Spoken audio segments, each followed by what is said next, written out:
শহীদ রাষ্ট্রীয় সংসদ ও বগুড়া উপজেলা সমাজ উন্নয়ন পরিষদের সম্মানিত প্রধান উপদেষ্টা ভাইয়েরা, যারা যেভাবে আজকের প্রোগ্রামকে সার্থক করার জন্য আপনারা শ্রম দিয়ে প্রাণ খুলে নিঝুম নিস্তব্ধ একটা পরিবেশে কথা বলার যে সুযোগ, সেটা হয়ে ওঠে না।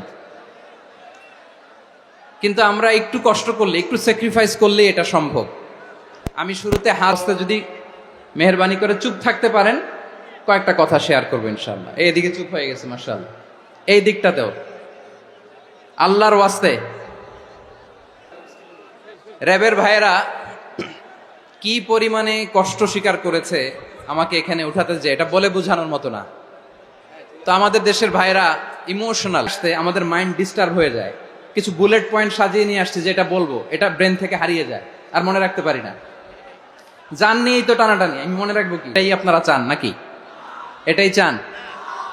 তো একটু মেহরবানি করে চুপ করা যাবে না, জায়গা না হলে পেছনে চলে যান। কিন্তু যারা থাকবেন চুপচাপ আওয়াজ করে, যে টপিকটা নিয়ে আমি আপনাদের সামনে কথা বলবো সেটা হচ্ছে আমাদের ধর্মীয় জীবনে, সামাজিক জীবনে, রাষ্ট্রীয় জীবনে ঐক্যবদ্ধ থাকার গুরুত্ব।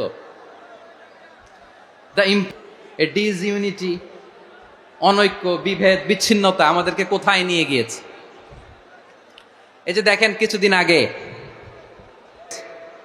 এরপরে ধর্মীয় অঙ্গনের যে লিডাররা, বিভিন্ন ধর্মের, শুধু মুসলিম না, সবাইকে ডেকেছেন, আমরা ঐক্যবদ্ধ হয়েছি। এটাকে বলে ন্যাশনাল ইউনিটি, জাতীয় ঐক্য। কথা বুঝতেছেন না? আরো ভেঙে বলতে হবে। হ্যাঁ, আমরা আমাদের দেশ নিয়ে যত উদ্বিগ্ন, এদের আরো টেনশন বেশি। বলেন, ওদের পূজা পার্বণের সময় আমাদের তাফসির মাহফিলের ডেট হলে আমরা চেঞ্জ করে দেই। সুবহানাল্লাহ, কি সাম্প্রদায়িক সম্প্রীতির রোল মডেল। আর ওই বাংলাদেশের ব্যাপারে তারা না জেনে ভুল বুঝে একটা মিথ্যা বা ভুল তথ্য ছড়িয়ে দেয়া, এটার ক্ষমা আছে? এটার কি আছে? আর ডিস ইনফরমেশন মানে ইচ্ছা, আপনাদের ভাবার দরকার নাই। নিজের চরকায় তেল দেন, নিজের দেশ নিয়ে ভাবেন। গত মাসের ভয়েস অফ আমেরিকার রিপোর্ট, বাংলাদেশের সংখ্যালঘু জনগোষ্ঠী আগের চেয়ে ভালো নিরাপত্তা পাচ্ছে। শুধু এখানেই শেষ না, মাইক্রোসফটের একটা জরিপ শোনায় আপনাদেরকে, তারা চেষ্টার কোনো বিকল্প নাই।